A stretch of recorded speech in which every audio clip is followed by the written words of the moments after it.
Middle East ಅಲ್ಲಿ transit ಅಲ್ಲಿ ಅಲ್ಲೇ ಸಿಕ್ಕಾಕೊಂಡಿದ್ದಾರೆ. ಅವರು ಸ್ವಲ್ಪ ಆತಂಕದಲ್ಲಿದ್ದಾರೆ. ನಾವು ಹೇಗೆ ಮರಳುವುದು ಅನ್ನುವಂಥ ಪ್ರಶ್ನೆ ಎಲ್ಲ ಇಟ್ಕೊಂಡು ಅವರೆಲ್ಲರಿಗೂ ಕೂಡ ನಾನು ಸರ್ಕಾರದ ಪರವಾಗಿ ಆತಂಕಕ್ಕೆ ಒಳಗಾಗಬೇಕಾದಂಥ ಅವಶ್ಯಕತೆ ಇಲ್ಲ ಎಂದು ವಿಶ್ವಾಸವನ್ನ ತುಂಬುವಂತ ಕೆಲಸ ಮಾಡಲಿಕ್ಕೆ ಬಯಸ್ತೇನೆ. ನಮ್ಮದು ಅವರಿಗೆ ಸ್ಪಂದನೆ ಮಾಡಲಿಕ್ಕೆ ಶನಿವಾರ ರಾತ್ರಿಯಿಂದಾನೇ ನಾವು ಹೆಲ್ಪ್ ಲೈನ್ ಅನ್ನ ಚಾಲನೆ ಮಾಡಿದ್ದೇವೆ. ಈಗಾಗಲೇ ಸುಮಾರು 109 ಅಲ್ಲಿ ಸಿಲುಕಿಕೊಂಡಿರ್ತಕ್ಕಂಥವರು ನಮ್ಮ ಹೆಲ್ಪ್ ಲೈನ್ಗೆ ಕರೆಯನ್ನ ಮಾಡಿ ಅವರಿಗೆ ಅವರ ಮಾಹಿತಿಯನ್ನ ನಮಗೆ ಕೊಟ್ಟಿದ್ದಾರೆ. 109 ನಿನ್ನೆಯೂ ಸಹ ನಾವು ಮುಖ್ಯಮಂತ್ರಿಗಳು ನಿನ್ನೆ ಬೆಳಿಗ್ಗೆ ಸೂಚನೆ ಕೊಟ್ಟ ನಂತರ ಮತ್ತಷ್ಟು ಜಾಗೃತರಾಗಿ ನಮ್ಮ ವಿಪತ್ತು ನಿರ್ವಹಣೆ ಪ್ರಧಾನ ಕಾರ್ಯದರ್ಶಿಗಳು ಆಯುಕ್ತರಿಂದ ಹಿಡಿದು ನಮ್ಮಲ್ಲಿ ಸ್ಟೇಟ್ ಎಮರ್ಜೆನ್ಸಿ ಆಪರೇಷನ್ ಸೆಂಟರ್ ಅಂತ ಇದೆ, SCOC, ಅವರು ಶನಿವಾರ ರಾತ್ರಿಯಿಂದಾನೇ ನಾವು ಆಕ್ಟಿವ್ ಆಗಿ ಕೆಲಸ ಮಾಡ್ತಾ ಇದ್ದೇವೆ. ಹಾಗೂ ಭಾರತ ಸರ್ಕಾರದ ಜೊತೆಗೆ ಅಂದ್ರೆ ಮಿನಿಸ್ಟ್ರಿ ಆಫ್ ಎಕ್ಸ್ಟರ್ನಲ್ ಅಫೇರ್ಸ್ ಅವರ ಜೊತೆಗೆ ಪ್ರತಿನಿತ್ಯ ಸಂಪರ್ಕವನ್ನ ಇಟ್ಕೊಂಡು ಯಾವ ಜನ ನಮ್ಮವರು ಸಿಕ್ಕಾಕೊಂಡಿದ್ದಾರೆ ಭಾರತ ಸರ್ಕಾರದ ಮುಖಾಂತರ ಅವರನ್ನ ತಲುಪುವಂತ ಪ್ರಯತ್ನವನ್ನು ಮಾಡ್ತಾ ಇದ್ದೇವೆ.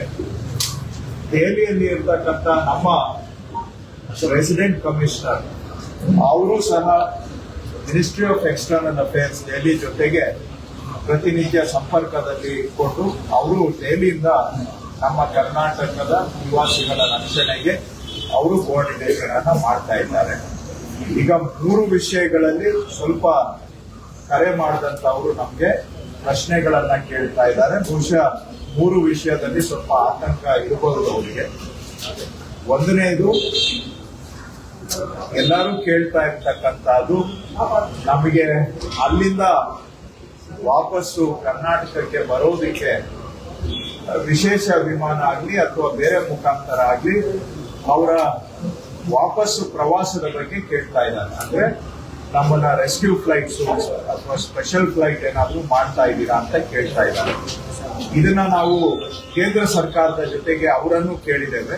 ಕೇಂದ್ರ ಸರ್ಕಾರದವರು ಅಲ್ಲಿ ಸದ್ಯಕ್ಕೆ ಏರ್ ಟ್ರಾಫಿಕ್ ಅಲೌಡ್ ಇಲ್ಲದೆ ಇರೋದ್ರಿಂದ, ನಿಷೇಧ ಮಾಡಿರೋದ್ರಿಂದ ಯಾವುದೇ ವಿಮಾನ ಅಲ್ಲಿ ಈಗ ಹಾರಾಟ ಮಾಡಲಿಕ್ಕೆ ಸಾಧ್ಯ ಇಲ್ಲ. ಸೊ ಆ ಸಂದರ್ಭದಲ್ಲಿ ರೆಗ್ಯುಲರ್ ಫ್ಲೈಟ್ ಆಗಲಿ ವಿಶೇಷ ವಿಮಾನ ಆಗಲಿ ಸದ್ಯಕ್ಕೆ ಅಲ್ಲಿಂದ ಹೊರಡ್ಲಿಕ್ಕೆ ಅವಕಾಶ ಇಲ್ಲ. ಆದ್ರೆ ಏರ್ ಟ್ರಾಫಿಕ್ ಕ್ಲಿಯರ್ ಆದ ಕೂಡಲೇ ಆದ್ರೆ ಏರ್ ಟ್ರಾಫಿಕ್ ಸದ್ಯಕ್ಕೆ ಏನು ನಿಷೇಧವಾಗಿದೆ ಆ ನಿಷೇಧವನ್ನ ತೆರವು ಮಾಡಿ ವಿಮಾನ ಹಾರಾಟಕ್ಕೆ ಅವಕಾಶ ಆದ ಕೂಡಲೇ ಕೇಂದ್ರ ಸರ್ಕಾರದವರು ವಿಶೇಷ ವಿಮಾನ ಆಗಲಿ ಅಥವಾ ರೆಗ್ಯುಲರ್ ಫ್ಲೈಟ್ಸ್ ಏನಿದಾವೆ ಏರ್ಲೈನ್ಸ್ ಅವುಗಳ ಮುಖಾಂತರ ವಾಪಸ್ಸು ಪ್ರಯಾಣಕ್ಕೆ ವ್ಯವಸ್ಥೆ ಮಾಡುವಂತ ವಿಚಾರ ಕೇಂದ್ರ ಸರ್ಕಾರ ಮಾಡ್ತಾ ಇದೆ. ಸೊ ಆದ್ರೆ ಅವೆಲ್ಲವೂ ಸಾಧ್ಯ ಯಾವಾಗ ಅಂದ್ರೆ ಆ ಸದ್ಯಕ್ಕೆ ವಿಮಾನಯಾನ ಏನು ನಿಷೇಧ ಆಗಿದೆ ಆ ನಿಷೇಧ ತೆರವುಗೊಂಡ ಕೂಡಲೇ ರಿಟರ್ನ್ ಬಗ್ಗೆ ಮಾಹಿತಿಯನ್ನ ನೀಡಲಾಗುವುದು. ಸೊ ಅಲ್ಲಿಯವರೆಗೆ ಶಾಂತವಾಗಿ ಇರಬೇಕು ಅಂತ ನಾನು ಮನವಿ ಮಾಡ್ತೇನೆ. ಅದು 1 ವಾರ ಆಗ್ಬಹುದು, 4 ದಿನ ಆಗಬಹುದು ಅಥವಾ 10 ದಿನ ಆಗಬಹುದು. ಎಲ್ಲಿಯವರೆಗೂ ಕದನ ವಿರಾಮ ಆಗೋದಿಲ್ಲ ಅಲ್ಲಿಯವರೆಗೂ ಸಹ ವಿಮಾನಯಾನಕ್ಕೆ ಈ ಪ್ರದೇಶ ಸೂಕ್ತ ಅಲ್ಲ. ಆ ಮಧ್ಯದಲ್ಲಿ ಏನಾದರೂ ವಿಮಾನಯಾನ ಮಾಡಲಿಕ್ಕೆ ಹೋದ್ರೆ ಆ ವಿಮಾನಕ್ಕೆ ಗಂಡಾಂತರ ಒದಗಿ ಬರಬಹುದು. ಆ ಕಾರಣದಿಂದ ಕದನದಲ್ಲಿ ವಿರಾಮ ಬರುವವರೆಗೆ ವಿಮಾನ ಹಾರಾಟ ಮತ್ತೆ ಆರಂಭ ಆಗುವವರೆಗೆ ತಾಳ್ಮೆಯಿಂದ ಸಹಕರಿಸಬೇಕು. ಅದು ಅವಕಾಶ ಸಿಕ್ಕ ಕೂಡಲೇ ರಿಟರ್ನ್ಗೆ ಏನು ಅನ್ನುವಂತಹದನ್ನ ಭಾರತ ಸರ್ಕಾರದವರ ಜೊತೆಗೆ ಮಾತನಾಡಿ ನಾವು ನಮ್ಮ ಕರ್ನಾಟಕದ ನಿವಾಸಿಗಳಿಗೆ ಮಾಹಿತಿಯನ್ನ ಕೊಡ್ತೇವೆ. ಇದು ಮೊದಲನೇ ವಿಷಯ, ರಿಟರ್ನ್ ಬಗ್ಗೆ ಕೇಳ್ತಾ ಇರ್ತಕ್ಕಂಥ. ಎರಡನೇದು, ಕೆಲವರು ಅಲ್ಲಿ ವಿಮಾನ ನಿಲ್ದಾಣಕ್ಕೆ ಬಂದು ಇಳಿದು ಮುಂದೆ ನಮ್ಮ ಕರ್ನಾಟಕಕ್ಕೆ ಬರುವಂತಹ ವಿಮಾನ ಅಲ್ಲಿಂದ ಟೇಕ್ ಆಫ್ ಆಗದೆ ಮಧ್ಯದಲ್ಲಿ ವಿಮಾನ ನಿಲ್ದಾಣದಲ್ಲಿ ಸಿಕ್ಕಾಕೊಂಡಿದ್ದೇವೆ ಅನ್ನುವಂತಹದ್ದು ಎರಡನೇ ಸಮಸ್ಯೆ. ಅವರಿಗೆ ಪರಿಹಾರ ಏನಂದ್ರೆ, ನಮ್ಮಲ್ಲಿ ಸ್ಟೇಟ್ ಎಮರ್ಜೆನ್ಸಿ ಆಪರೇಷನ್ ಸೆಂಟರ್ ನಾವು ಈಗಾಗಲೇ ಆಕ್ಟಿವೇಟ್ ಮಾಡಿದ್ದೇವೆ. ಅವ್ರದ್ದು ಕಾಂಟ್ಯಾಕ್ಟ್ ನಂಬರು 08022340676 ಅಥವಾ 22253707 ಕೊಡ್ತೇನೆ ನಿಮಗೆ. 22340676 ಅಥವಾ 22253707 ಇವೆರಡು ನಂಬರ್ಗೆ ಫೋನ್ ಮಾಡಬಹುದು. ಇದು ನಮ್ಮ ಹೆಲ್ಪ್ ಲೈನ್ ಸಹಾಯವಾಣಿ ಕೇಂದ್ರ. ಯಾರಾದ್ರೂ ಏರ್ಪೋರ್ಟ್ ಅಲ್ಲಿ ನಾವು ಮಧ್ಯದಲ್ಲಿ ಬಂದು ಸಿಕ್ಕಾಕೊಂಡಿದ್ದೇವೆ ಅಂದ್ರೆ ಬಹುಶಃ ದುಬೈ ಏರ್ಪೋರ್ಟ್ ನಲ್ಲಿ ಇದ್ದಾರೆ ಅಥವಾ ಬಹರೀನ್ ಏರ್ಪೋರ್ಟ್ ನಲ್ಲಿ ಇದ್ದಾರೆ. ಇಲ್ಲಿವರೆಗೂ ನಮ್ಗೆ ಜಾಸ್ತಿ ಕರೆಗಳು ಬಂದಿರೋದು ಈ ಎರಡು ಏರ್ಪೋರ್ಟ್ ಇಂದಾನೆ.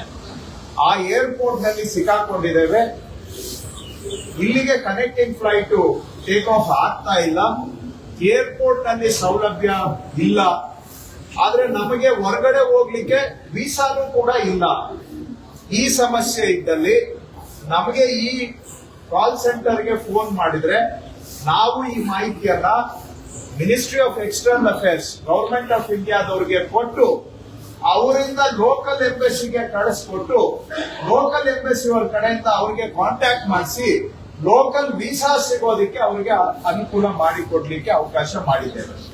ಸೊ ಇನ್ನೊಂದು ಬಾರಿ ರಿಪೀಟ್ ಮಾಡೋದಾದ್ರೆ, ಈ ಮಾಹಿತಿಯನ್ನ ನಾವು ಯಾರು ಎಲ್ಲಿ ಸಿಕ್ಕಾಕೊಂಡಿದ್ದಾರೆ ಅನ್ನೋದನ್ನ ಗವರ್ಮೆಂಟ್ ಆಫ್ ಇಂಡಿಯಾಗೆ ಕೊಟ್ಟು ಅವರು ಲೋಕಲ್ ಎಂಬಸಿಗೆ ತಲುಪಿಸಿ ಲೋಕಲ್ ಎಂಬಸಿನವರು ಆ ಸ್ಟ್ಯಾಂಡರ್ಡ್ ಇರುವಂತಹ ಪ್ರವಾಸಿಗರನ್ನ ಸಂಪರ್ಕ ಮಾಡಿ ಅವರಿಗೆ ಲೋಕಲ್ ಅಲ್ಲಿ ವೀಸಾ ಕೊಟ್ಟು ಏರ್ಪೋರ್ಟ್ ಇಂದ ಹೊರಗಡೆ ಬರ್ಲಿಕ್ಕೆ ಸಹಾಯವನ್ನ ಮಾಡ್ತಾರೆ, ಸಪೋರ್ಟ್ ಅನ್ನು ಕೊಡ್ತಾರೆ.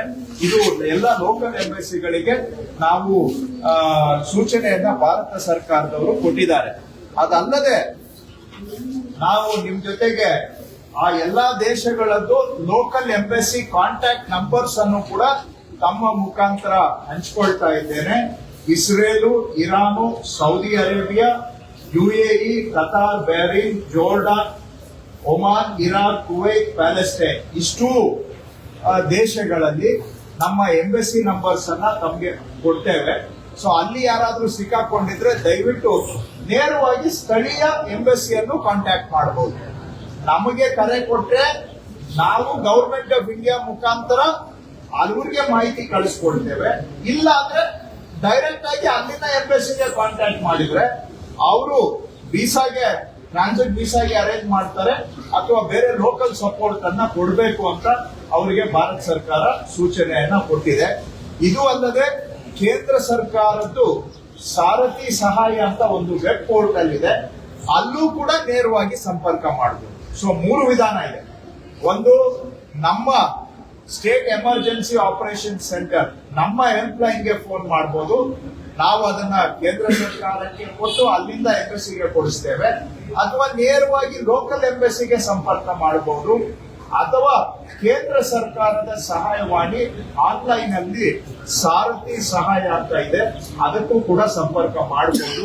ಸೊ ಇದರ ಮುಖಾಂತರ ಲೋಕಲ್ ಅಲ್ಲಿ ಸದ್ಯಕ್ಕೆ ಟೆಂಪರರಿ ಆಗಿ ಏರ್ಪೋರ್ಟ್ ಅಲ್ಲಿ ಸಿಕ್ಕಾಕೊಂಡಿರೋರಿಗೆ ವೀಸಾ ಅರೇಂಜ್ಮೆಂಟ್ಸ್ ಅನ್ನ ಮಾಡಿ ಏರ್ಪೋರ್ಟ್ ಇಂದ ಹೊರಗಡೆ ಬಂದು ಹೋಟೆಲ್ ಅಲ್ಲಿ ಅಕಾಮಿಡೇಷನ್ ತಗೊಂಡು ಈ ಗಲಭೆ ಕಡಿಮೆ ಆಗುವವರೆಗೂ ಕಾಯಲಿಕ್ಕೆ ಅವಕಾಶ ಆಗುತ್ತೆ. ಇನ್ನು 3ನೇ ವಿಷಯ, ಇವರಿಗೆ ಅಲ್ಲಿ ಅಕಾಮಿಡೇಷನ್ ಮತ್ತೊಂದು ಅದರ ಖರ್ಚು ವೆಚ್ಚಗಳ ಬಗ್ಗೆನೂ ಕೂಡ ಕೆಲವು ಪ್ರಶ್ನೆಗಳು ಬಂದಿದ್ದಾವೆ. ನಾವು ನೇರವಾಗಿ ಆಯಾ ದೇಶಗಳಲ್ಲಿ ಅಲ್ಲಿ ಹೋಟೆಲ್ ಖರ್ಚನ್ನ ಕೊಡ್ಲಿಕ್ಕೆ ನಮ್ಗೆ ಯಾವುದು ಸಾಧನ ಇಲ್ಲ. ಮತ್ತೊಂದು ರಾಜ್ಯ ಸರ್ಕಾರ ಹೊರದೇಶದಲ್ಲಿ ಏನೇ ಮಾಡಬೇಕಾದ್ರೂ ಕೇಂದ್ರ ಸರ್ಕಾರದ ಮುಖಾಂತರವಾಗಿ ಮಾಡಬೇಕಾದಂತ ಅವಶ್ಯಕತೆ ಇರುತ್ತೆ. ಆದಾಗ್ಯೂ ಸಹ ನಮ್ಮ ಕರ್ನಾಟಕದ ನಿವಾಸಿಗಳು ಅಲ್ಲಿ ಏನಾದ್ರೂ ಸಿಕ್ಕಾಕೊಂಡು ಹೋಟೆಲ್ ಅಲ್ಲಿ ಖರ್ಚು ವೆಚ್ಚಕ್ಕೆ ಹಣ ಇಲ್ಲ ಅಂತ ಹೇಳಿದ್ರೆ ನಾವು ಭಾರತ ಸರ್ಕಾರಕ್ಕೆ ಮನವಿ ಮಾಡಿದ್ದೇವೆ. ಅಲ್ಲಿ ಎಂಬೆಸಿ ಅವರ ಮುಖಾಂತರ ಅದಕ್ಕೆ ಬೇಕಾದಂತಹ ವ್ಯವಸ್ಥೆಗಳನ್ನ ಮಾಡಿ ಆ ಖರ್ಚನ್ನ ಕರ್ನಾಟಕ ಸರ್ಕಾರ ಭರಿಸುತ್ತದೆ. ಕೇಂದ್ರ ಸರ್ಕಾರದವರು ಎಷ್ಟು ಖರ್ಚಾಗಿದೆ ಅಂತ ನಮ್ಗೆ ಕೊಟ್ರೆ ಅದು ಎಷ್ಟೇ ಖರ್ಚಾಗಿದ್ರು ಕೂಡ ಅದನ್ನ ಭರಿಸಲಿಕ್ಕೆ ನಾವು ಸಿದ್ಧರಿದ್ದೇವೆ ಅನ್ನುವಂತ ವಿಷಯವನ್ನ ಕೇಂದ್ರ ಸರ್ಕಾರದ ಗಮನಕ್ಕೆ ನಾವು ತಂದಿದ್ದೇವೆ. ಆದ್ರೆ ಲೋಕಲ್ ಅಲ್ಲಿ ಬೇರೆ ದೇಶದಲ್ಲಿ ಆಪರೇಟ್ ಮಾಡಬೇಕಾದ್ರೆ ನಾವು ಭಾರತ ಸರ್ಕಾರದ ಮುಖಾಂತರವಾಗಿ ನಾವು ಆಪರೇಟ್ ಮಾಡಬೇಕಾಗುತ್ತೆ. ಸೊ ಅಲ್ಲಿ ಎಂಬೆಸಿ ಅವರಿಗೆ ಕರ್ನಾಟಕದ ನಿವಾಸಿಗಳಿಗೆ ಏನಾದ್ರೂ ಹೋಟೆಲು ಖರ್ಚು ವೆಚ್ಚ ಬಂದ್ರೆ ಅದನ್ನ ಭರಿಸಲಿಕ್ಕೆ ಕರ್ನಾಟಕ ಸರ್ಕಾರ ತಯಾರಿದೆ. ಅದನ್ನ ಎಂಬೆಸಿ ಮುಖಾಂತರ ಗೌರ್ಮೆಂಟ್ ಮುಖಾಂತರ ನಮಗೆ ಬಂದ್ರೆ ಆ ಖರ್ಚು ವೆಚ್ಚವನ್ನು ಕೂಡ ಕರ್ನಾಟಕ ಸರ್ಕಾರ ಭರಿಸಲಿಕ್ಕೆ ಸಿದ್ಧವಾಗಿದೆ ಅನ್ನುವಂತಹದ್ದು ವಿಷಯ. ಇಷ್ಟು ವಿಷಯಗಳು ಇವತ್ತು ನಿನ್ನೆ ಕೇಂದ್ರ ಸರ್ಕಾರದ ಸಂಪುಟ ಉಪಸಮಿತಿ cabinet sub committee on security ನಿನ್ನೆ ಸಂಜೆ ಭೇಟಿ ಮಾಡಿದೆ.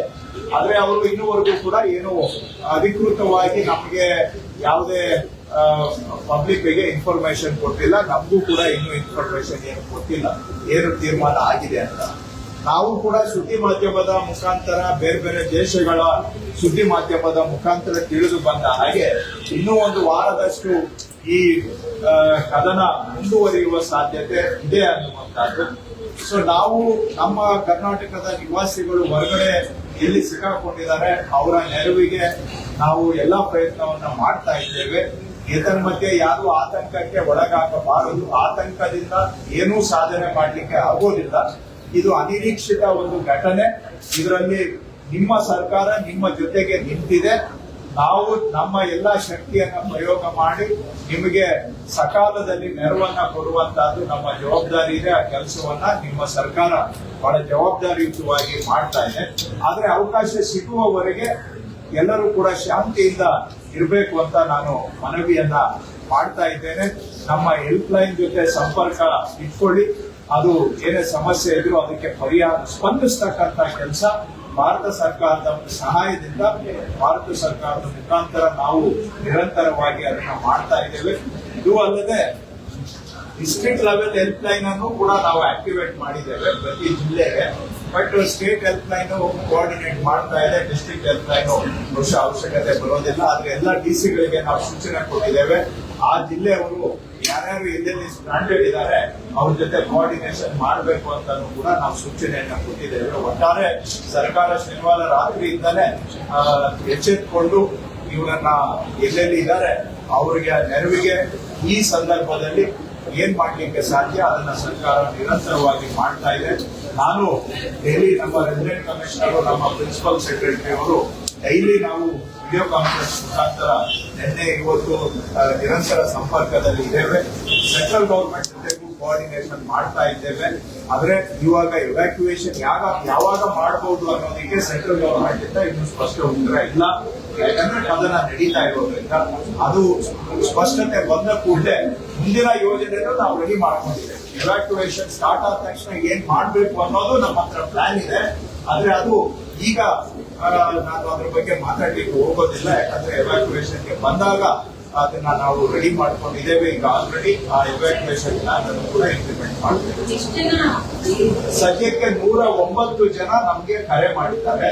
ಇನ್ನೂ ಯಾರಾದ್ರೂ ಇದ್ರೆ ಅವರು ಕರೆ ಮಾಡಿದ್ರೆ ಅವರ ಮಾಹಿತಿನೂ ನಮ್ಗೆ ಸಿಗುತ್ತೆ. ಸೊ ಹೆಲ್ಪ್ ಲೈನ್ಗೆ ಕರೆ ಮಾಡಿದ್ರೆ ಅವ್ರಿಗೇನ ಅವರು ಕಂಫರ್ಟೇಬಲ್ ಆಗಿದ್ರೆ ಫೋನ್ ಮಾಡಿ ಅಂತ ನಾವೇನ್ ಬರುವಂತ ಮಾಡಕ್ ಹೋಗೋದಿಲ್ಲ. ಆತಂಕದಲ್ಲಿ ಇದ್ರೆ ಅವರು ನಮ್ಗೆ ಸಂಪರ್ಕ ಮಾಡಲಿ. 109ರಲ್ಲಿ 100 ಜನ ದುಬೈನಲ್ಲೇ ಇದ್ದಾರೆ, 9 ಜನ ಬೇರಿನಲ್ಲಿ ಇದ್ದಾರೆ. ಅದರಲ್ಲಿ ಅತಿ ಹೆಚ್ಚು ಬಳ್ಳಾರಿ ಜಿಲ್ಲೆಯವರು ಇದ್ದಾರೆ. ಅದು ಬಿಟ್ಟರೆ ಬ್ಯಾಂಗ್ಳೂರ್ನವರು ಇದ್ದಾರೆ. ಸರ್, ಈಗ ಇಷ್ಟು ಶಾಸಕರು ಅವರ ಫ್ಯಾಮಿಲಿಗಳು ಕೂಡ ಸ್ಟ್ಯಾಂಡ್ ಆಗಿತ್ತು. ಅದರಲ್ಲಿ ರಿಟರ್ನ್ ಆಗಿರುವಂತದ್ದು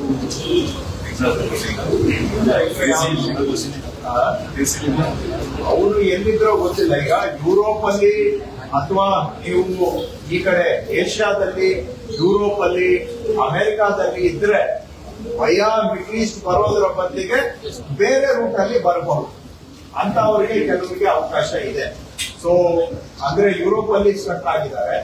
ಅವ್ರು ಇನ್ನೂ ಟೇಕ್ ಆಫ್ ಆಗಿಲ್ಲ. ಅಲ್ಲೇ ಅವ್ರು ಮಿಡ್ಲ್ ಈಸ್ಟ್ ಗೆ ಬಂದು ಅಲ್ಲಿ ಫ್ಲೈಟ್ ಚೇಂಜ್ ಮಾಡಿ ಇಂಡಿಯಾಗೆ ಬರುವಂತ ಅವರು ಇನ್ನೂ ಯುರೋಪ್ ಅಲ್ಲೇ ಇದ್ದಾರೆ ಸುಮಾರು ಜನ.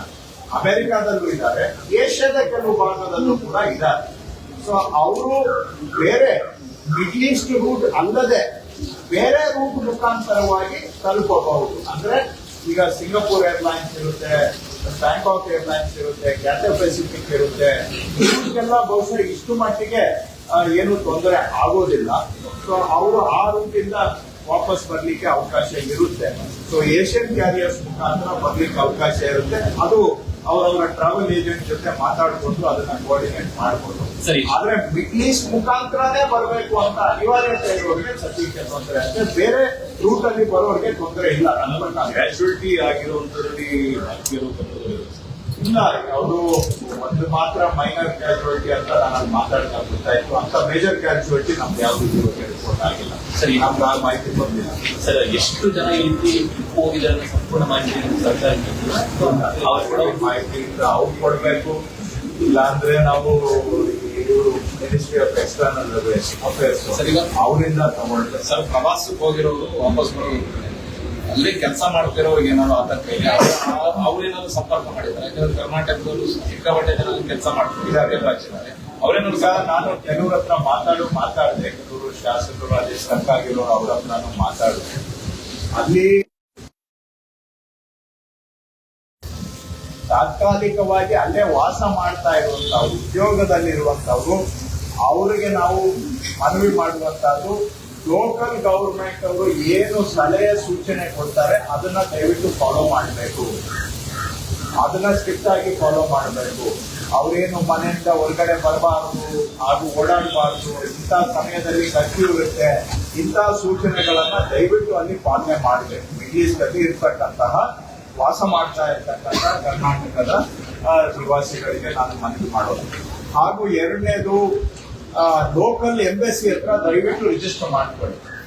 ಅವರು ಟೈಮ್ ಟು ಟೈಮ್ ಏನೇ ಬೇಕಾದ್ರೂ ಕೂಡ ಲೋಕಲ್ ಎಂಬೆಸಿ ನಮಗೆ ಎಲ್ಲರಿಗೂ ನೇರವಾಗಿ, ನಾವು ಕರ್ನಾಟಕ ಸರ್ಕಾರ ನಿಮ್ಗೆ ತಲುಪಬೇಕಾದ್ರೂ ಲೋಕಲ್ ಎಂಬೆಸಿ ಮುಖಾಂತರ ನಾವು ತಲುಪಬೇಕಾಗುತ್ತೆ. ಸೊ ಹಾಗಾಗಿ ಲೋಕಲ್ ಎಂಬೆಸಿಯಲ್ಲಿ ರಿಜಿಸ್ಟರ್ ಮಾಡ್ಕೊಳ್ಳಿ. ನಿಮ್ಗೆ ಟೈಮ್ ಟು ಟೈಮ್ ನಾವು ಸಲಹೆ ಸೂಚನೆಯನ್ನ ಕೊಡ್ತೇವೆ.